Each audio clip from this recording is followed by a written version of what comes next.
Depuis l'indépendance de la Côte d'Ivoire, combien d'hommes politiques ont-ils quitté leur parti ou le gouvernement pour divergence sur la ligne politique de leur parti ou une orientation du gouvernement? 0. Combien de fois les débats et contradictions politiques ont-ils porté sur les problèmes quotidiens des Ivoiriens?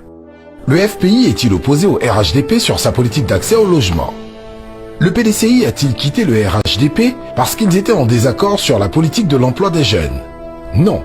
Soro Guillaume a-t-il quitté le RHDP parce qu'il était en désaccord avec une quelconque politique de M. Ouattara? Certainement non. Mabry a-t-il quitté le gouvernement parce que le président Ouattara l'empêchait de mener une politique qui devait transformer les conditions de vie et d'études des étudiants ivoiriens alors qu'ils en avaient la responsabilité? Non. Ce à quoi nous assistons depuis toutes ces années est une série de mariages et divorces politiques pour accéder, conserver ou partager le pouvoir. Ces alliances sans fondement idéologique et quelquefois contre nature sont nourries par la haine commune contre l'un ou l'autre des acteurs politiques, généralement celui au pouvoir. Ainsi, nous avons vu tour à tour, en 1995, le Front républicain qui a rassemblé le FPI et le RDR pour tenter de ravir le pouvoir au PDCI.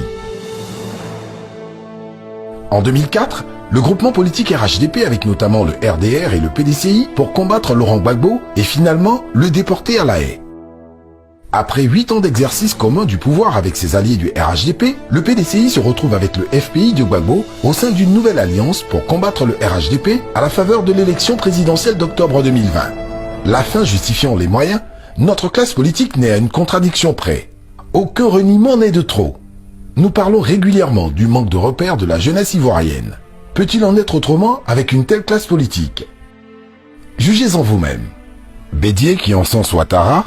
Je veux donc remercier en tout premier lieu Monsieur le Président Alassane Ouattara, bâtisseur infatigable, nouveau développeur de ce beau pays.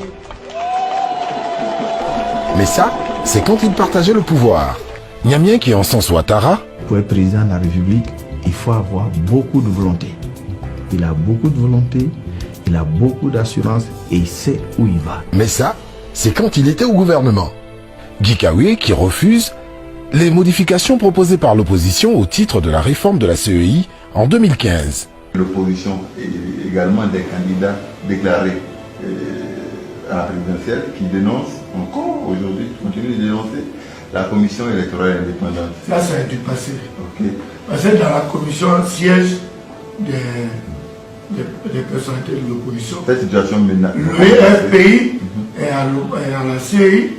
Il y a le leader est à la CEI. Koulibaly Gervais n'est pas à RDP, il est à la CEI. Donc, ce n'est pas quelqu'un qui vient tout de suite pour dire qu'il est opposant. Pourquoi le faire la CEI? La CEI, on ne le fait plus parce qu'elle comporte et les partis membres du RDP et les partis de l'opposition. Même si l'opposition se recompose, il y a déjà des gens de l'opposition dans la série, donc elle n'a pas... Comment vous expliquez un peu ce revirement? C'est une recherche de fuite en avant. Les gens veulent chercher déjà les arguments pour justifier leur accusation des faits. Mais ça, c'est quand il partageait le pouvoir. Mabry qui encense Ouattara. Nous voyons aujourd'hui que cet homme est en train de transformer la Côte d'Ivoire. L'émergence, finalement, n'est pas une vue de l'esprit. Nous en voyons déjà les signes précurseurs. Mais ça, c'est quand il était ministre dans le gouvernement Ouattara. Qu'est-ce qui les divise alors? Bédié qui reproche à Ouattara de ne pas appliquer leurs accords de Daoukro. Ils ne veulent pas respecter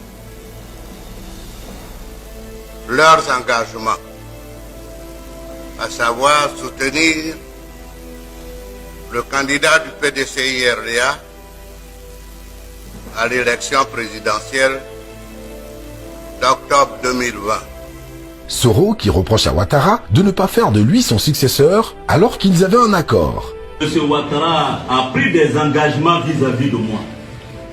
Le premier engagement était que je devrais, s'il gagnait l'élection, je devrais être son premier ministre pour un mandat, c'est-à-dire 5 ans.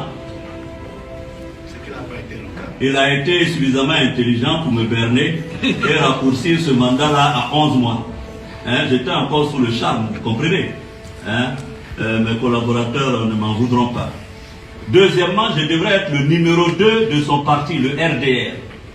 D'ailleurs, le poste de vice-président du RDR, créé en 2008, était réservé à ma personne dès que je finissais donc ma mission à la tête du gouvernement. Troisièmement, il devrait faire 2 mandats et je devrais, n'est-ce pas, lui succéder comme ça a été fait au Mali entre Alpha Oumar Konaré et Amadou Toumani Touré. Mabry qui se plaint des conditions de désignation du candidat du RHDP, raison pour laquelle il a quitté le RHDP. Que de préoccupations personnelles. Pour cela, tous les moyens sont bons. La jeunesse ivoirienne devrait-elle continuer de se laisser manipuler? Le débat ne devra-t-il pas porter sur les programmes de société et les capacités de bonne gouvernance?